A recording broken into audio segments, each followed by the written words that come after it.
It was the 55th day since my fiancé had blocked me. I canceled the wedding I had been looking forward to for 8 years. Meanwhile, he was still accompanying the girl with depression at the Buddhist temple, healing her wounds. He had the temple, which had always been filled with incense, closed for a whole 6 months. As for me, I was left homeless, surrounded by reporters because of his sudden disappearance. Reluctantly, I went to the temple to find him, but he sent me down the mountain, citing the need to maintain the sanctity of the Buddhist temple. In the cold winter, I fainted at the foot of the mountain and nearly lost my life. When I woke up, I saw that Patrick had personally planted a large area of roses, symbols of love, in the peaceful grounds of the Buddhist temple. 6 months later, he finally came down the mountain, bringing his little sweetheart back home. The roses they had planted now filled our wedding room. I watched coldly. He still didn't know that I was about to marry someone else.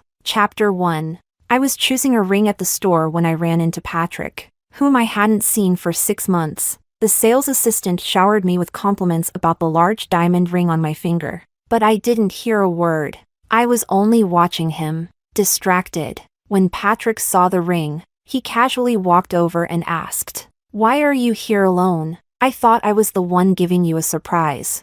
Though he said that, I saw the bag in his hand. It was a diamond necklace. It wasn't for me. It was for Rebecca. Yesterday, when they went home, I overheard Rebecca whining, asking for a diamond necklace as a birthday gift for this year, and Patrick had already fulfilled her wish so quickly. Well, for Rebecca, no matter how hard he had to work, he would do anything to make it happen. Unlike me, who had waited for 8 years just for a wedding, but had never seen it come true. So this time, Patrick, I won't wait for you anymore. I moved away from him, silently removing the ring from my finger and asking the sales assistant to pack it up. Patrick immediately pulled out his credit card, wanting to pay for it. Before I could explain anything to the sales assistant, I noticed the Buddhist beads on his wrist. Yesterday, when Rebecca announced her return to the entertainment industry, there was a 9-grid photo, one of which showed these very beads. The beads didn't match with the other photos at all,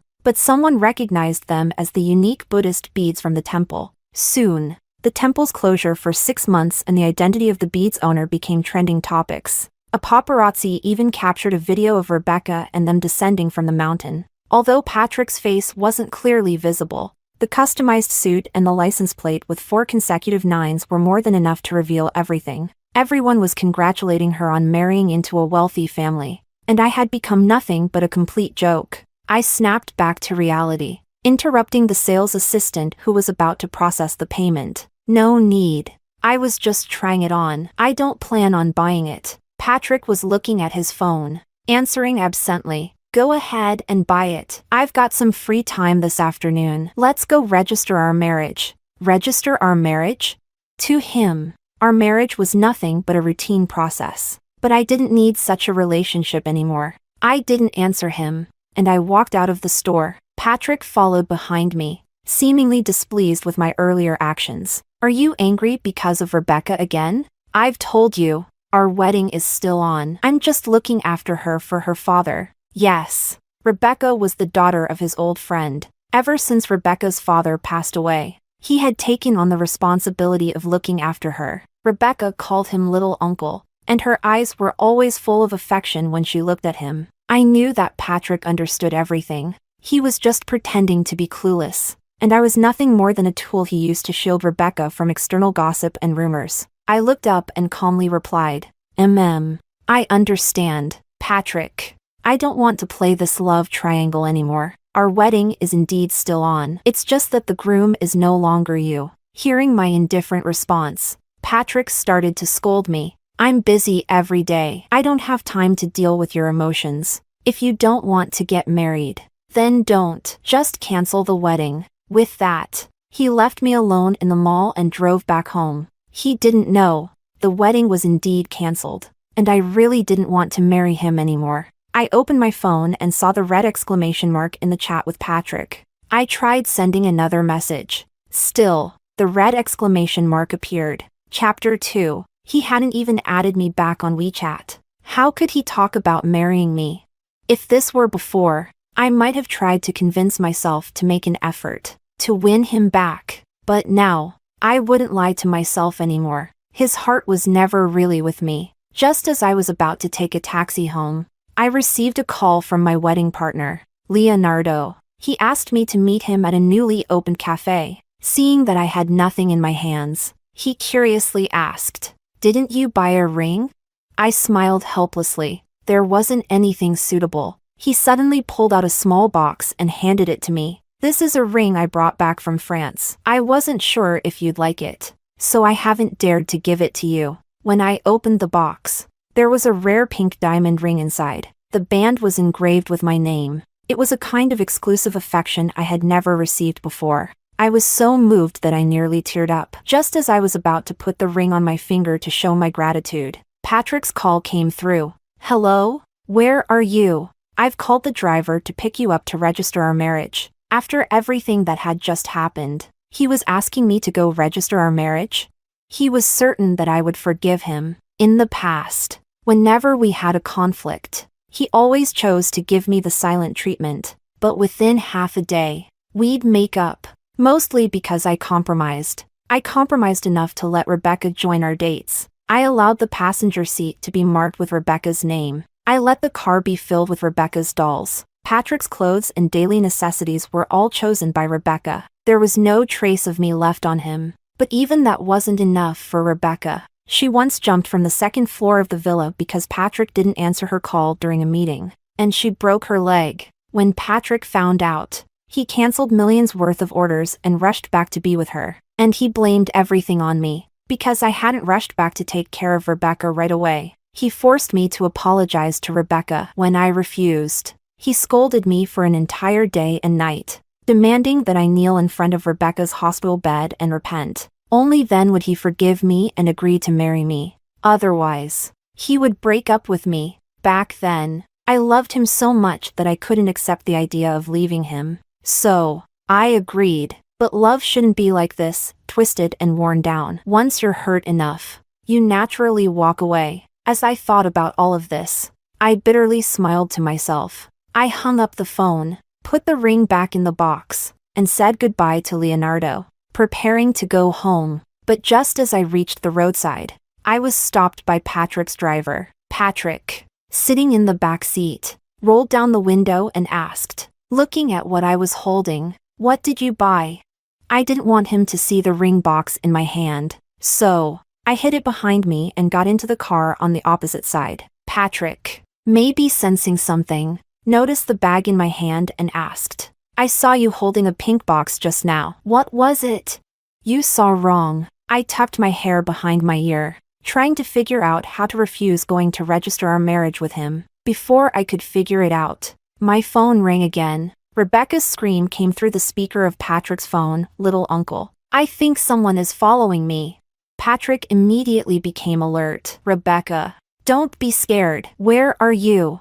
I'll come find you." Looking at the panic in his eyes, I almost saw the same thing when Rebecca once pretended to attempt suicide. That time, Rebecca had found out about my engagement with Patrick. She cried and confessed her feelings to him, but he rejected her. That's when she took extreme measures. Chapter 3. Patrick regretted it deeply, and our wedding date was already set. So, he had no choice but to take extra care of Rebecca. He even insisted that I must answer Rebecca's calls 24/7, just in case she couldn't find herself. She would come looking for me. One time, during a meeting, I missed a call, and Patrick was on a plane with his phone turned off. Rebecca, again, attempted to harm herself at home. Patrick then blocked me and took Rebecca to the temple to heal. He completely ignored the fact that our wedding was fast approaching. Patrick was always sacrificing my well-being for the sake of others. So, this is the so-called compassion they speak of in Buddhism? Compassion, in his mind, was merely his certainty that I wouldn't leave. He was sure I couldn't live without him. But not this time. The driver quickly reached the location where Rebecca was. She was sitting by the roadside, looking like a sad little cat. But there was no one around. When Rebecca saw Patrick, she immediately jumped into his arms. I watched the smug smile on her face and realized that she was doing this on purpose. She must have found out about our marriage registration. So, She deliberately tried to stop us. I found it laughable. If she knew that I was about to marry someone else, she would probably think she was the one being ridiculous. Rebecca, sweetly leaning into Patrick's arms, began to cry about being followed. Patrick comforted her while carrying her to the car. It was only when he turned around that he saw me, hesitated for a moment, and finally said, "You can go home by yourself." And then he left. We were in the middle of nowhere. How was I supposed to get a taxi back home? I let out a bitter laugh and decided to call Leonardo for help. Not long after I returned home, I heard hurried footsteps on the stairs. When Patrick saw me, he seemed to breathe a sigh of relief. Standing at the door, he apologized. "Sorry. There was so much going on this afternoon. We didn't go to register as planned." I thought he was just saying that casually. But once again, he brought up the idea of getting married. I casually put the wedding invitations I had prepared into my bag and responded indifferently, "It's fine." Seeing that I wasn't blaming him, Patrick smiled and walked over to me, ruffling my hair. In the past, whenever I obeyed and stayed calm, he would be gentle with me like this. He wanted me to be understanding, to be obedient, but he indulged another girl, letting her run wild. I pulled away from his touch and bent down to organize the things in the cabinet. Patrick froze for a moment before suddenly saying, "Why don't we go and register tomorrow? I'll push my work aside." It was rare for him to compromise, but I couldn't help but scoff inwardly, replying coldly, "No, I'm meeting Anna tomorrow to give her the wedding invitations." At the mention of my plans, Patrick's expression softened, but he still didn't know that my wedding had nothing to do with him anymore. The next morning, I woke up and went downstairs for breakfast. As soon as I entered the dining room, I saw Rebecca practically sitting in Patrick's lap. Patrick was trying to comfort her while coaxing her to eat breakfast. She complained about the taste of the egg whites and how the yolks would make her gain weight. But Patrick showed no signs of irritation. He cut the fruit into small pieces and fed them to her. Her soft lips deliberately brushed against his fingers. He stiffened, pulled his hand back, but his ears turned red. I watched their ambiguous behavior with cold eyes. Finally, Rebecca noticed me and teasingly said, "Sister, you look great today. Are you going on a date?" Before I could respond, Patrick suddenly put the fruit plate back on the table, his voice stern as he said, "Stop talking nonsense. She's your aunt." Despite knowing that Patrick and I were engaged, Rebecca still refused to call me aunt. She thought that if she didn't, it would somehow erase my connection to Patrick. Patrick didn't discipline her for it. He just let her do whatever she wanted. This was the first time he corrected Rebecca's way of addressing me. I didn't care and calmly replied, "It's fine. She's still young. Let her say what she wants." It was a line Patrick used to say to me often. He'd say that Rebecca was just young, so anything she did or said couldn't be wrong. Right. The only thing wrong was me. It was my blindness that allowed me to love him for so many years. Chapter 4. My words immediately silenced Patrick. He didn't feed Rebecca anymore but instead sat beside me. "I pushed my meeting this morning. Whatever time you leave, I can take you." Hearing Patrick's words, Rebecca started to grumble again, clearly preparing to cause some trouble. But with a sharp glance from Patrick, she instantly shut her mouth. So, he wasn't unable to control her, and he wasn't blind to her tantrums. He just didn't want to control her, and he couldn't bear to do so. But what was the use of controlling her now? I no longer cared. After breakfast, I had Patrick take me to my best friend Anna's beauty salon. Anna greeted me with excitement and hugged me tightly, but she was clearly surprised to see Patrick. "What's he doing here?" Anna didn't have much patience for him. I explained, "He's free this morning and came to drop me off." "Oh, I thought this big shot only had time for that little celebrity, bringing a girl so much younger than him around all the time." "Well, it's either because he's a compassionate Buddhist, or, to put it bluntly, maybe some people are just creepy." Anna didn't hold back, making it clear that she wasn't impressed with Patrick. Patrick looked slightly displeased, but then he turned his attention back to me, trying to lecture me. "Caro, I don't care who you associate with in your free time, but for the wedding, you need to invite people with proper behavior, or it'll embarrass the Fu family. It'll also upset Rebecca. It seemed like his main concern was the last point. I'll decide who to invite to my wedding, I replied with a deep breath, pushing back against his patriarchal attitude. I shoved the invitation into Anna's hands. Patrick, furious, snatched the invitation back from me. Carolina, why are you so unreasonable? What do you mean your wedding? Isn't our wedding? In the next second, his eyes froze as he saw the name of the groom on the invitation. He stared at it, unable to believe what he was seeing. The bold words were clearly printed. Bride, Carolina. Groom, Leonardo. Patrick blinked rapidly, rubbed his eyes, and checked the invitation over and over again. His breath caught, and he was at a loss for words. Carolina, you. His eyes turned red with anger, likely struggling to accept the fact that I was leaving him. I spoke calmly. Yes, Patrick. Our wedding was cancelled 6 months ago. The wedding is still going ahead next weekend, but not with you. I enunciated every word clearly, watching Patrick, who now looked like a lion freed from its chains, rush toward me. No, it's impossible. Carolina, you're saying this is a lie. This is a lie. As long as you say it's a lie, that you're just angry and tricking me, I'll forgive you. Forgive me? At this point, he was still talking about forgiveness, as if me begging for his forgiveness were something simple. I laughed, a laugh full of mockery. Why would I seek your forgiveness? Is it because you abandoned me and ran off with Rebecca for half a year? Or is it because of the endless indulgence you've shown her, causing me so much pain? Patrick, don't you know what you've done to me? I spoke with rising emotion, unable to stop the tears from welling up in my eyes. But honestly, crying for someone like him wasn't worth it. Patrick froze after hearing my words. Carolina, I'm not with Rebecca like you think. I knew exactly what he meant. Even though Patrick might have had feelings for her, he would still be held back by his strong moral boundaries. But wasn't that also a form of favoritism?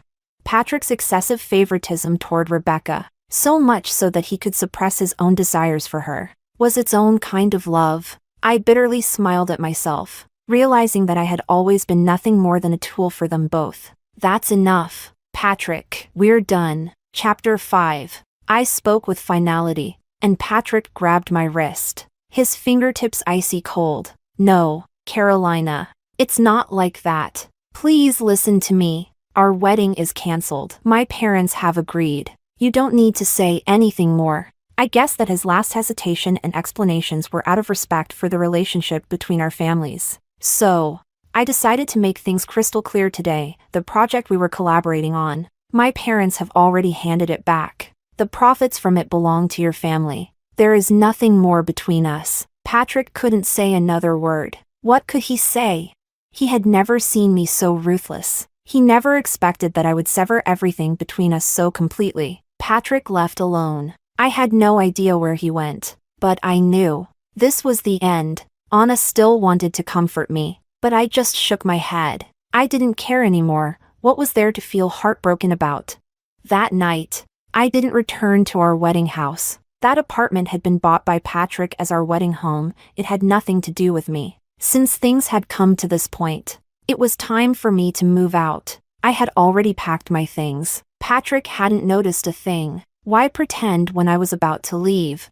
I spent the next few days at Anna's place. I had one of my bodyguards go to the foo house to collect my belongings. They were stopped at the door. Is Carolina not planning to return? Patrick asked slowly, word by word, as if he couldn't admit that he still held on to even a small hope. But he thought, after 8 years of relationship, wasn't there still a chance to sit down and talk before everything faded away? The lady said she has already packed her things, and we are here to collect them, the bodyguard explained. Packed? Patrick couldn't believe it. He ignored the guard and rushed upstairs to check. When he reached my room, there were indeed 2 suitcases there. My closet was empty. My vanity had nothing on it. He had been in here just a few days ago. When had it all disappeared? Had I truly planned to leave all along? These past few days, he hadn't failed to reflect on his actions toward me. He knew he owed me, but he truly thought of Rebecca as a child to be taken care of, and the only person who could be his wife was me. He wanted to make it up to me, but I wouldn't even give him the chance. Tomorrow was Saturday. I was going to marry Leonardo. No, this couldn't happen. He had to stop it. He ran downstairs again and told the bodyguards by the door, if she wants her things, she can come get them herself. This is my home. You can't just come and go as you please. He, once again, put on his CEO attitude, trying to intimidate them. The two bodyguards exchanged glances before taking out their phones and calling me. Patrick's eyes lit up, thinking he was finally going to see me, but what he got instead was, Patrick, Our Lady said that if she no longer needs her things, you can throw them away. With that, they turned and left without a second glance. Patrick stood outside in his thin shirt, in the cold wind, for a long time. It wasn't until Rebecca came out to drape a coat over him that he finally realized. Uncle, what are you doing? That woman betrayed you. She doesn't deserve you. You still have me. Chapter 6. Rebecca cupped his hand, brushing it against her cheek. Patrick shoved her hand away. Rebecca. This was the first time he had been this rough with her. I'm just your uncle. I hope you don't have any improper thoughts. If you really do, I'll send you abroad and have someone look after you. Uncle! Rebecca couldn't accept this reality. Why? After everything, was I marrying someone else? Yet Uncle still wouldn't be with her? Patrick! She called out his name and rushed to block his way, using her body to stop him. Do you really not love me? If you don't love me, why are you so nice to me? Why? Because I promised your father I would take care of you. He said each word seriously. I have absolutely no romantic feelings for you. The person I love is Carolina. Since that's the case, you'd better go abroad, he said, immediately preparing to send Rebecca away. Rebecca cried and threw a tantrum, grabbing a fruit knife from the table, ready to slice her wrist again. Patrick snatched it away from her, and the knife tip pierced his palm. This startled Rebecca. Now, I don't owe you anything anymore. Years ago, during the family inheritance dispute, the Wynn family had given him the most help. Later, when old Master Wynn passed away, leaving only Rebecca as his child, Patrick always wanted to repay the Wynn family's kindness by caring for Rebecca. But he was too naive. He didn't balance the boundaries between men and women, nor did he balance his feelings toward me. He failed in every way. In the end, he ruined his own hand. All of this, for a clear separation from Rebecca. He sent Rebecca abroad to be raised by her aunt. He stayed in the hospital for less than 24 hours before being discharged.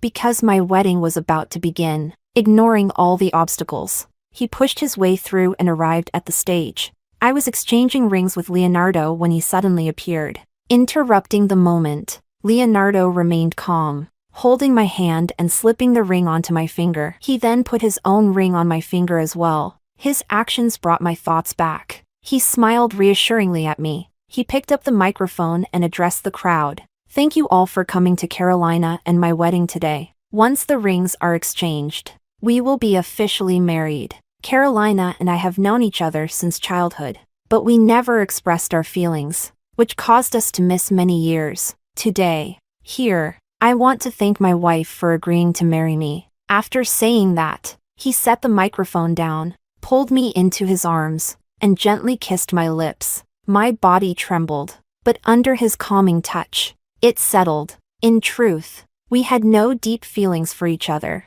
We had only known each other for 6 months. Though we had crossed paths before, we hadn't been close. I knew he was speaking on my behalf, helping me shut the door on Patrick for good. Patrick stood there, watching us kiss on the stage. His face turned ashen. I didn't know how he left. Maybe he was escorted out by the security of the Zhou family. Maybe he left on his own. It didn't matter anymore. My relationship with him was over, and it was time for me to start my new life. That night, when I returned home, I was completely exhausted. Leonardo prepared a basin of warm water for me to soak my feet. He knelt by my side and said, I know you're not fully prepared yet, so I'll sleep in another room for now. I felt a little embarrassed, thinking I was troubling him. After all, it was I who had asked him to help me escape from my misery. And yet, Patrick had caused a scene at the wedding. but everyone in the city knew about my relationship with Patrick.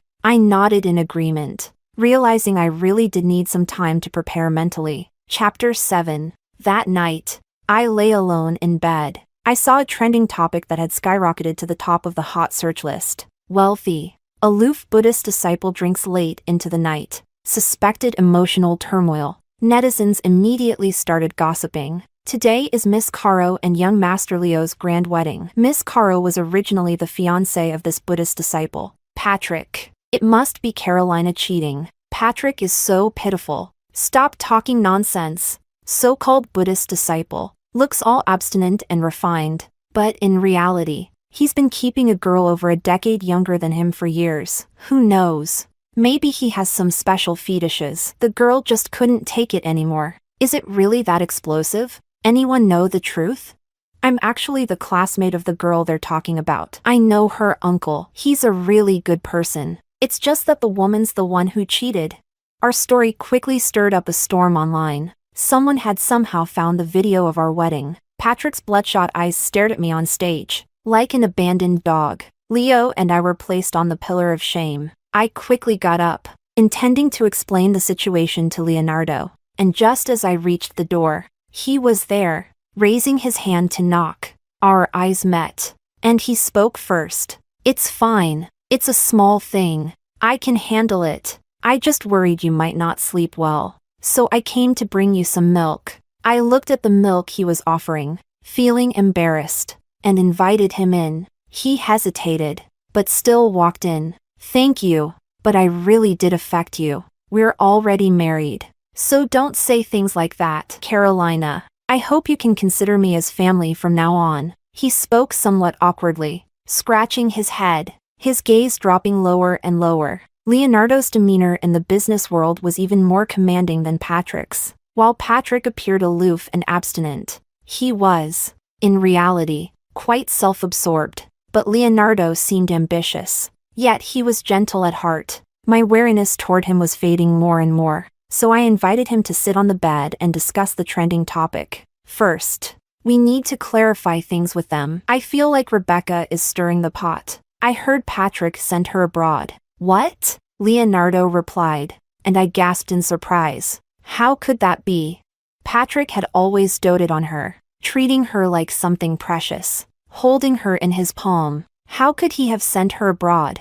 I wanted to ask the reason, but whatever the reason, it no longer mattered to me. I had married Leonardo, and I needed to take responsibility for him. Do you have any way of finding her? Get her to shut up.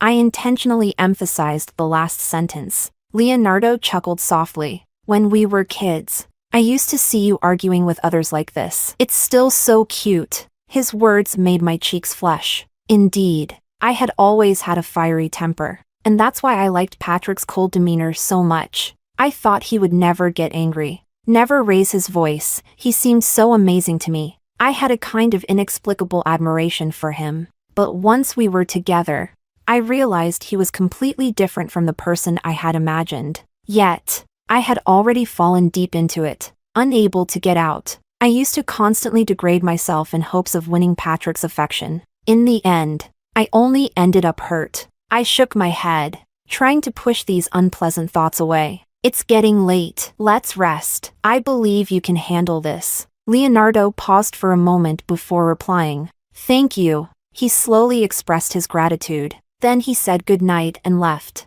I hadn't expected that. To him, my acknowledgement and trust meant so much. I wouldn't fully realize this until later. Leonardo had someone track down Rebecca. It was hard to tell if she really had depression, but she was certainly mentally unstable. After arriving at her aunt's house, she continued to act out, trying to find Patrick. Maybe it was because Patrick had spoiled her for years, making her have no boundaries. But her aunt wouldn't tolerate this. Gradually, Rebecca developed a grudge, and it all exploded onto me. She said she didn't want money, didn't want benefits, and nothing could threaten her. She even said she wouldn't be afraid of going to jail. Leonardo had no choice but to comply with her wishes and report her drug use to the authorities. Rebecca was completely stunned. She finally became quiet, no longer causing any trouble. Leonardo sent her to a rehabilitation group, trying to take responsibility for her father.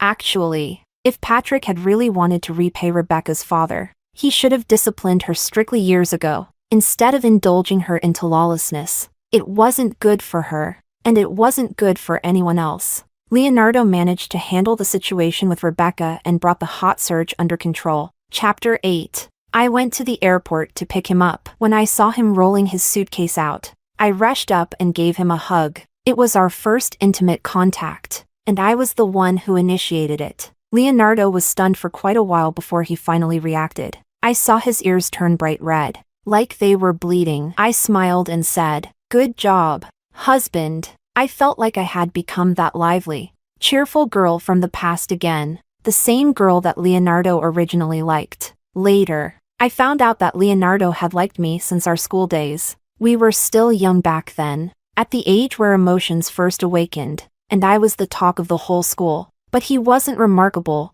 just an ordinary student. Our school was filled with the rich and privileged. Having a wealthy family didn't mean much. It was character that truly stood out. Back then, Leonardo was shy and not good at socializing. Unlike me, wherever I went, everyone knew who I was. Yet, this shining, radiant girl once helped the inconspicuous boy. When senior students were bullying him, I stepped forward to help. From that moment on, he remembered me. If he hadn't mentioned it, I would have forgotten how I was back then. It turns out, I used to be like that. Those 8 years spent with Patrick had completely changed me into a different person. I was truly grateful to Leonardo. He had helped me find the person I once was. We returned home from the airport, and the maid had already prepared dinner. On the table was a rather unappetizing fruit salad, my creation. Seeing the maid place my salad in the center, I felt a bit embarrassed and said, that's for after dinner. It's okay, I really like it. Thank you, wife. Leonardo placed his hand over mine, acknowledging my earlier term of endearment. I lowered my head, shy, picking at my rice one grain at a time. The TV was still airing the news from that day. Fu Group CEO Patrick officially shaves his head and enters the monastery. Before the TV finished, Leonardo asked the maid to mute the sound. Usually, he didn't react this strongly to the news about Patrick and me. Seeing him like this today, I was a bit surprised and asked, "Let's eat," he replied, sounding a bit upset. I panicked a little, dismissed the maid, and moved closer to him. "I thought you wouldn't mind." "How could I not mind?" Leonardo looked at me and finally talked about it. "I don't mind your past relationship, but I do mind how he has hurt you over the years. At the wedding, I didn't rush down to beat him up to give you face. I didn't want our wedding to be ruined. Now, he's fine, acting like nothing happened, shaving his head and entering the monastery, blaming everything on the two girls. I think he's a complete jerk." Leonardo spoke more and more passionately. I finally understood what he meant. Patrick was originally a Buddhist. Shaving his head and entering the monastery actually completed his image as the perfect Buddhist disciple. I feared that all the unaware girls online were still fawning over him. I sighed. "What do you want to do about it?" He hesitated. "I'm mainly concerned about your 8 years with him. You don't need to worry about me." I reassured him. "You're right. Patrick seems to have done nothing wrong. But in reality, he's the root cause. He can't just get away with this." I spoke firmly, and Leonardo immediately pulled me into his arms. "Thank you, Carolina. Thank you for standing by me." What was he so emotional about? Was it because I was choosing him, not my past feelings? At that moment, I finally understood my importance to Leonardo. As long as I chose him, he would do anything for me. I gently patted his back. "We're a family now. Always will be. Whatever you do, I'll support you." After we cleared things up, a few days later, Leonardo sent people to the temple. Patrick had deep ties with the temple. In fact, many of these temples were privately owned businesses, focused on profit, but they deceived their followers, collecting enormous amounts of incense money. Now, Patrick had become the temple's living advertisement. I didn't know how many people would flock there for a visit. Leonardo immediately contacted the relevant authorities to investigate their profit chain. He also brought in several well-known influencers to live-stream the chaos behind the temple. Locals had long wanted to designate the temple as a heritage site, but due to the Fu family's financial gains from it, the temple's structure had suffered significant damage, ruining its reputation. Once everything was exposed, Fu's family was thoroughly finished. Patrick's image as a Buddhist disciple crumbled completely. People no longer believed in these so-called influencer temples. Learning that he and Rebecca had been planting roses together in the temple was even more disgusting. Once the floodgates were opened, there were many more revelations. The Fu family was investigated from top to bottom, and from restructuring, they went straight to bankruptcy. A city that once held Fu's company no longer had it. Patrick, implicated in the scandal, was imprisoned. During his time in jail, he wrote me letters. I returned them all. I had no ties to him anymore. I looked at the slight bulge in my stomach. I already had a new life, a new beginning.